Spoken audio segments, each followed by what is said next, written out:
Hello everyone, how you doing today? We're going to talk about the second pillar of resilience, composure. Composure? What is composure? Well, you're walking, in your life, and suddenly an obstacle. You start to get angry, stressed out, fear. It depends on what's going on.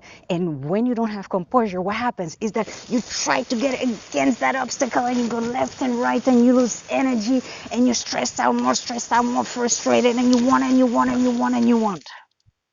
If you have composure, bam, obstacle. My goodness.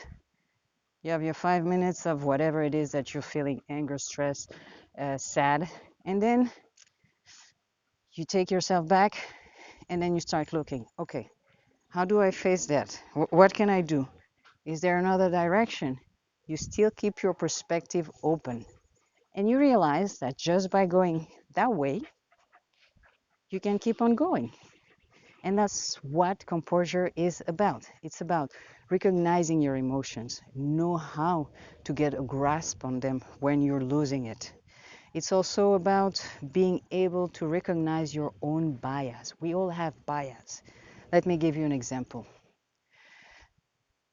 One of the typical one is like it's a sad one. When a girl gets violated, most of the time, the first thought that comes in mind is like, she must have done something. Either she was dressed too sexy, she wasn't supposed to be where she was, something like that. That's a bias. The bias is to believe that she's responsible. And we all have them for different things. So with composure, it's important to start working on recognizing your bias. Basically, your bias is a belief that you're not really aware of. Composure is also about you being proactive. Why? Because you're going to start thinking of whatever could go wrong in your life and how you can react to it. You're going to work on how to be able to gain your composure back when things are getting tough.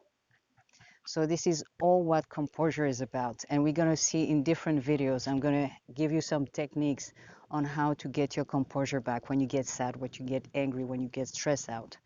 So you can keep on flowing on the wave. See you soon. Ciao.